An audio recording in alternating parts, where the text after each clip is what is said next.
Hey everyone, chapter 3 the cash flow statement. Cash flow statement कैसे पढ़ते हैं इसे समझने के लिए हम लोग इस वीडियो में 4 टॉपिक्स को कवर करेंगे। पहला ओवरव्यू, दूसरा एक कंपनी के वेरियस एक्टिविटी के बारे में जानेंगे, उसके बाद अमरेजा बैटरी लिमिटेड के कैश फ्लो स्टेटमेंट को देखेंगे और अंत में हम एक बार फिर से फाइनेंशियल स्टेटमेंट यानी profit and loss statement, balance sheet and cash flow statement को ब्रीफ में देखेंगे। उससे पहले अगर आप चैनल पर नए हैं तो चैनल को सब्सक्राइब कीजिए और बेल आइकन को दबाइए। चलिए शुरू करते हैं। An overview of cash flow statement. Cash flow statement एक बहुत ही इंपॉर्टेंट फाइनेंशियल स्टेटमेंट है जिसे कि यह बताता है एक्चुअल में कितना कैश कंपनी जनरेट कर रही है। आप शायद ऐसे सोच रहे होंगे क्या यह information profit and loss statement reveal नहीं किया है? वेल, आंसर हाँ भी है और नहीं भी। इसे समझने के लिए चलिए एक सिनेरियो देखते हैं। एज्यूम कीजिए एक सिंपल कॉफी शॉप कॉफी और छोटा मोटा स्नैक्स सेल करता है। शॉप सभी सेल्स मोस्टली कैश बेसिस पर करता है, मतलब अगर एक कस्टमर एक कप कॉफी और एक स्नैक लेना चाहता है तो उसके पास इनफ मनी होना चाहिए जो भी वो खरीदना चाहता है उसे खरीदने के लिए। इसे देखते हुए एक दिन मान लीजिए शॉप ने 2500 का कॉफी और 3000 का स्नैक सेल किया। यह एविडेंट है कि उस दिन का शॉप का इनकम 5500 हुआ। अब ये प्रॉफिट एंड लॉस स्टेटमेंट में 5500 रेवेन्यू के रूप में रिपोर्ट हो गया और इसमें कोई डाउट नहीं है। अब एक दूसरे बिजनेस के बारे में सोचिए जो लैपटॉप सेल करता है। सिंप्लिसिटी के लिए मान लीजिए वह शॉप केवल एक तरह का लैपटॉप सेल करता है, एक स्टैंडर्ड फिक्स रेट पे ₹25,000 पर लैपटॉप। मान लीजिए कोई एक सर्टेन डे को शॉप ने 20 लैपटॉप सेल किया। स्पष्ट रूप से शॉप का रेवेन्यू होगा ₹25,000 इंटू 20 जो कि हो जाएगा ₹5 लाख। लेकिन क्या होगा अगर 20 में से 5 लैपटॉप क्रेडिट पे बेचा गया हो? एक क्रेडिट सेल होता है जब कस्टमर प्रोडक्ट आज लेता है लेकिन कैश बाद में धीरे धीरे पे करता है। इस सिचुएशन में यहां है कि कैसे नंबर दिखेंगे। कैश सेल 15 to 25,000 जो कि हो जाएगा ₹3,75,000। क्रेडिट सेल हो जाएगा 5 into 25,000 जो कि हो जाएगा 1,25,000। टोटल सेल हो गया ₹5 लाख। अगर इस शॉप को प्रॉफिट एंड लॉस स्टेटमेंट में अपने टोटल रेवेन्यू को दिखाना होता तो आप केवल 5 लाख का एक रेवेन्यू देखते जो कि सामने से ये शायद अच्छा लगता है। हालांकि ये 5 लाख रुपए में कितने कंपनी के बैंक अकाउंट में प्रेजेंट है ये क्लियर नहीं है। क्या होगा अगर कंपनी 4 लाख रुपए का लोन लिया हो जिसे अर्जेंटली रिपेड बैक करना है? इवन तो कंपनी का सेल 5 लाख रुपए का हुआ है लेकिन इसके पास केवल 3,75,000 अकाउंट में पड़े हैं। इसका मतलब कंपनी के पास पैसों की कमी है, जैसे कि अपने डेब्ट के कर्तव्य को पूरा नहीं कर पा रहा है। कैश फ्लो स्टेटमेंट इसी इंफॉर्मेशन को कैप्चर करता है। कैश फ्लो का एक स्टेटमेंट एक एंटिटी के फाइनेंशियल स्टेटमेंट के एक अभिन्न अंग के रूप में प्रस्तुत किया जाना चाहिए। इसलिए कैश फ्लो स्टेटमेंट को देखना बहुत जरूरी है क्योंकि यह कंपनी के दूसरे पहलू को दिखाता है, यानी कंपनी के ट्रू कैश पोजीशन को दिखाता है। टू सम अप, सभी कंपनीज के फाइनेंशियल परफॉर्मेंस एक समय के दौरान कंपनी ने कितना प्रॉफिट कमाया है उस पर ज्यादा डिपेंड नहीं रहता है। हकीकत में लिक्विडिटी चाहे कैश फ्लो पर डिपेंड रहता है। चलिए अब एक कंपनी की एक्टिविटीज को समझते हैं। वीडियोस को शुरू से अंत तक देखिए जिससे आपको समझ में आएगा कि कंपनी की एक्टिविटीज को देखना क्यों जरूरी था। चलिए आगे बढ़ते हैं। अगर आप एक कंपनी के बारे में सोचेंगे और उसकी वेरियस बिजनेस एक्टिविटीज जो चलाती है तो आप रियलाइज करेंगे कि कंपनीज की एक्टिविटीज को 3 स्टैंडर्ड बास्केट में से किसी एक में वर्गीकृत किया जा सकता है। चलिए हम लोग इसे एक एग्जाम्पल से समझते हैं। एक बिजनेस के बारे में सोचिए, एक very well established fitness centre. Example के लिए गोल्ड जिम को मान लीजिए जिसका एक अच्छा कॉर्पोरेट स्ट्रक्चर है। आपको क्या लगता है एक फिटनेस सेंटर के पास टिपिकल बिजनेस एक्टिविटी क्या होगा? चलिए आगे बढ़ते हैं और कुछ बिजनेस एक्टिविटी को लिस्ट करते हैं। न्यू कस्टमर को अट्रैक्ट करने के लिए एडवर्टाइजमेंट दिखाना, क्लाइंट को उनके फिटनेस वर्कआउट में हेल्प करने के लिए फिटनेस इंस्ट्रक्टर को हायर करना, घिसा हुआ इक्विपमेंट को रिप्लेस करने के लिए न्यू फिटनेस इक्विपमेंट बाई करना, बैंकर से शॉर्ट टर्म लोन मांगना, फंड्स रेज करने के लिए एक certificate of deposit CD issue करना, एक्सपेंशन के लिए फ्रेश कैपिटल जमा करने के लिए कुछ जानने वाले फ्रेंड्स के लिए न्यू शेयर्स इशू करना जिसे प्रेफरेंशियल अलॉटमेंट भी कहा जाता है, इनोवेटिव फिटनेस रेजिमे की दिशा में काम करने के लिए एक स्टार्टअप कंपनी में इन्वेस्ट करना, एक्सेस मनी को फिक्स्ड डिपॉजिट में पार्क करना अगर कोई हो तो, भविष्य में एक नया फिटनेस सेंटर खोलने के लिए पड़ोस में किसी बिल्डिंग में इन्वेस्ट करना, एक अच्छा वर्कआउट एक्सपीरियंस के लिए साउंड सिस्टम को अपग्रेड करना, जैसे कि आप देख सकते हैं लिस्टेड बिजनेस एक्टिविटी काफी डाइवर्स है, हालांकि सभी बिजनेस से रिलेटेड है। हमने इन सभी एक्टिविटीज को वर्गीकृत कर सकते हैं। Operational activities OA, investing activities IA, financing activities FA। सभी एक्टिविटीज जो एक उचित कंपनी परफॉर्म करती है इन 3 मेंशन कैटेगरी में से एक में वर्गीकृत किया जा सकता है। चलिए अब इन तीनों एक्टिविटीज को डिफाइन करते हैं। Operational activities OA directly daily के कोर बिजनेस ऑपरेशन से रिलेटेड होता है। टिपिकल ऑपरेटिंग एक्टिविटी में sales, marketing, manufacturing, technology upgrade, resource hiring इत्यादि शामिल होते हैं। इन्वेस्टिंग एक्टिविटीज IA इन्वेस्टमेंट से संबंधित है। कंपनी बाद के स्टेज में लाभ उठाने की इरादे से करती है। एग्जाम्पल, कोई इंटरेस्ट देने वाले चीज में पैसे लगाना, जैसे कि इक्विटी शेयर में इन्वेस्ट करना, लैंड में इन्वेस्ट करना, property, plant and equipment, intangible and other non current asset इत्यादि।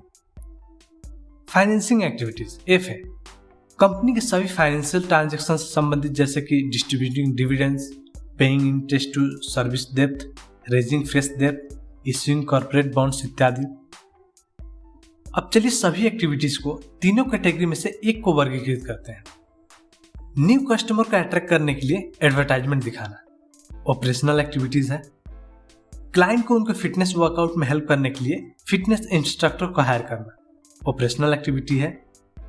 घिसा हुआ इक्विपमेंट को रिप्लेस करने के लिए न्यू फिटनेस इक्विपमेंट बाय करना ऑपरेशनल एक्टिविटीज है। बैंकर से शॉर्ट टर्म लोन मांगना फाइनेंसिंग एक्टिविटीज है। फंड रेज करने के लिए एक certificate of deposit CD issue करना फाइनेंसिंग एक्टिविटीज है। एक्सपेंशन के लिए फ्रेश कैपिटल जमा करने के लिए कुछ जानने वाले फ्रेंड्स के लिए न्यू शेयर्स इश्यू करना फाइनेंसिंग एक्टिविटीज है। इनोवेटिव फिटनेस रेजिमे की दिशा में काम करने के लिए एक स्टार्टअप कंपनी में इन्वेस्ट करना इन्वेस्टिंग एक्टिविटीज है। एक्सेस मनी को फिक्स डिपॉजिट में पार्क करना इन्वेस्टिंग एक्टिविटीज है। कभी भविष्य में एक नए फिटनेस सेंटर खोलने के लिए पड़ोस में किसी बिल्डिंग में इन्वेस्ट करना इन्वेस्टिंग एक्टिविटीज है। एक अच्छा वर्कआउट एक्सपीरियंस के लिए साउंड सिस्टम को अपग्रेड करना ऑपरेशनल एक्टिविटीज है। अब company cash moving in and out के बारे में सोचिए और उसके कैश बैलेंस पे इंपैक्ट को।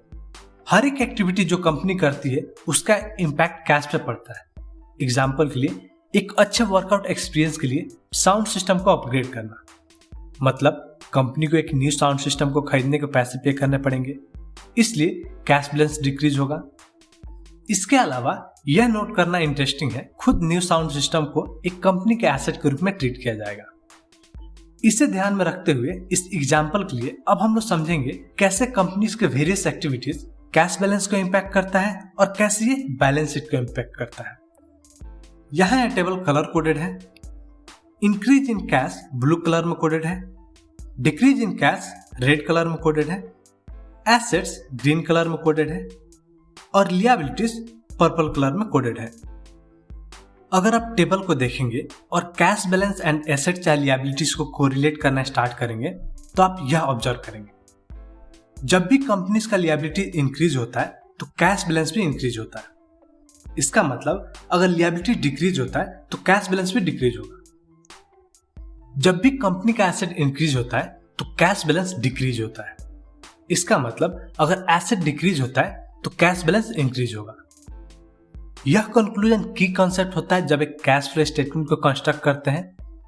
आगे बढ़ते हुए आप रियलाइज करेंगे कि कंपनी के कैश में हर एक एक्टिविटी आइदर प्रोड्यूस करता है चाहे रिड्यूस करता है।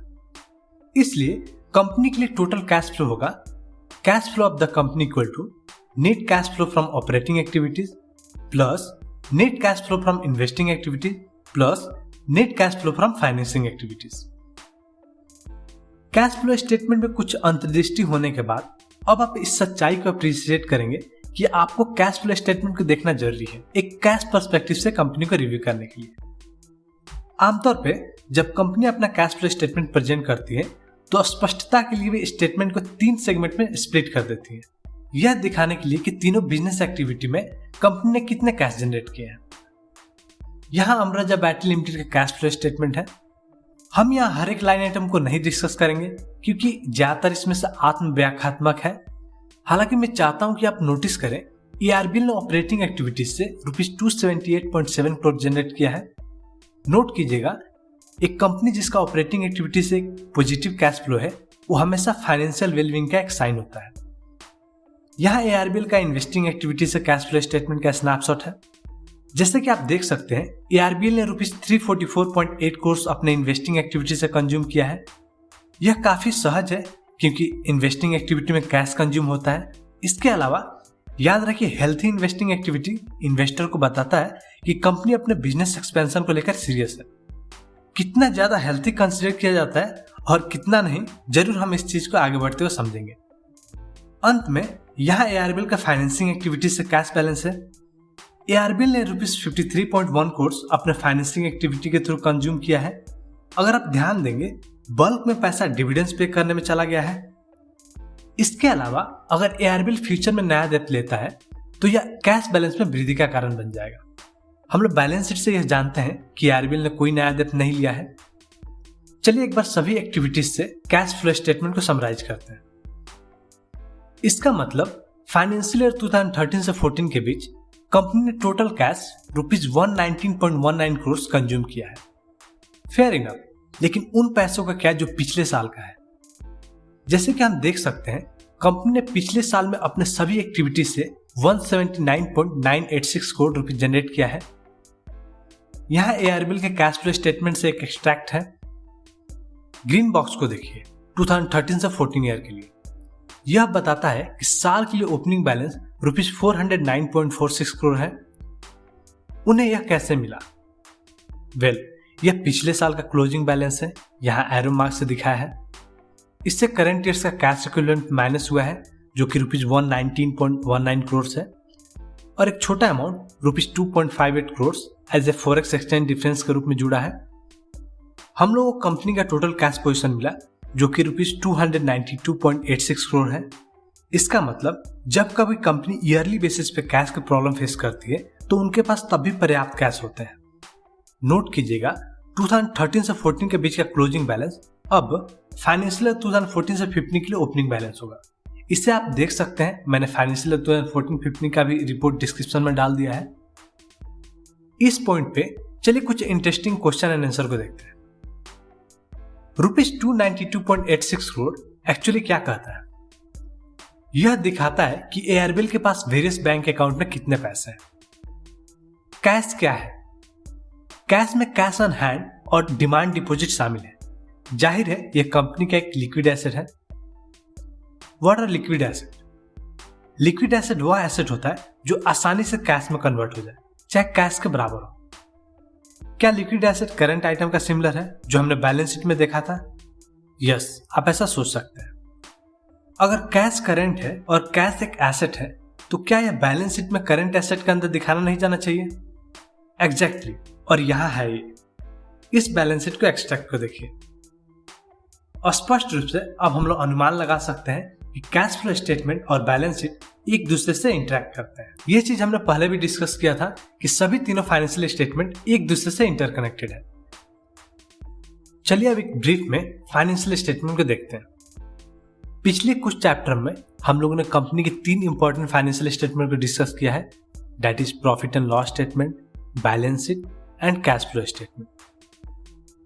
जबकि कैश फ्लो स्टेटमेंट और प्रॉफिट एंड लॉस स्टेटमेंट एक स्टैंडअलोन बेसिस पर प्रिपेयर होता है, यानी दिए हुए साल के फाइनेंशियल पोजीशन को रिप्रेजेंट करता है, बैलेंस शीट एक फ्लो बेसिस पर प्रिपेयर होता है। Profit and loss statement discuss करता है एक रेवेन्यू के तौर पे कंपनी ने कितना अर्न किया वर्सेस एक्सपेंसेस के तौर पे कंपनी कितना एक्सपेंड हुआ। कंपनी की कमाई को कंपनी के सरप्लस भी कहा जाता है, जिससे बैलेंस शीट के लिए आगे बढ़ाए जाते हैं। Profit and loss depreciation number को भी शामिल करता है। Profit and loss statement mention depreciation को बैलेंस शीट में आगे बढ़ाया जाता है। बैलेंस शीट कंपनी के एसेट और लिएबिलिटीज को डिटेल करता है। बैलेंस शीट की लिएबिलिटी साइड कंपनी के शेयर होल्डर के फंड को रिप्रेजेंट करता है। एसेट्स हमेशा लिएबिलिटीज के बराबर होना चाहिए, केवल उसके बाद ही हम कह सकते हैं कि बैलेंस शीट बैलेंस है। बैलेंस शीट में एक की डिटेल्स होता है cash and cash equivalent of firm. यह नंबर हमें बताता है कितना पैसा कंपनी के बैंक अकाउंट में है। यह नंबर कैश फ्लो स्टेटमेंट से आता है। Cash flow statement financial statement के यूजर्स को इंफॉर्मेशन प्रोवाइड करता है अबाउट एंटाइटी के कैश और कैश इक्विवेलेंट जनरेट करने के एबिलिटी को, साथ में एक कंपनी के कैश की जरूरत को। कैश फ्लो का स्टेटमेंट हिस्टोरिकल बेसिस पे प्रिपेयर होता है जो कैश एंड कैश इक्विवेलेंट के बारे में इंफॉर्मेशन प्रोवाइड करता है। कैश फ्लो को ऑपरेटिंग, फाइनेंसिंग और इन्वेस्टिंग एक्टिविटी में वर्गीकृत करके कैश फ्लो का फाइनल नंबर हमें बताता है कितना पैसा कंपनी के बैंक अकाउंट में है। अभी तक हमने देखा कैसे फाइनेंशियल स्टेटमेंट को पढ़ते हैं और हर एक से क्या उम्मीद करना है। हम लोगों ने अभी तक यह नहीं देखा है कि इन नंबर्स को कैसे एनालाइज करना है। फाइनेंशियल नंबर को एनालाइज करने के तरीकों में से एक तरीका कुछ फाइनेंशियल रेशियो कैलकुलेट करके है। इसलिए हम लोग अगले एडवांस लेवल में फाइनेंशियल रेशियो पर फोकस करेंगे। इस वीडियो में इतना ही। अगले वीडियो हम इंटरमीडिएट लेवल क्विज देखेंगे जिससे आपको आइडिया लगेगा कि आपने इस लेवल पर क्या गेन किया। अगर आप चैनल पर नए हैं तो चैनल को सब्सक्राइब कीजिए और बेल आइकन को दबाइए। Thank you.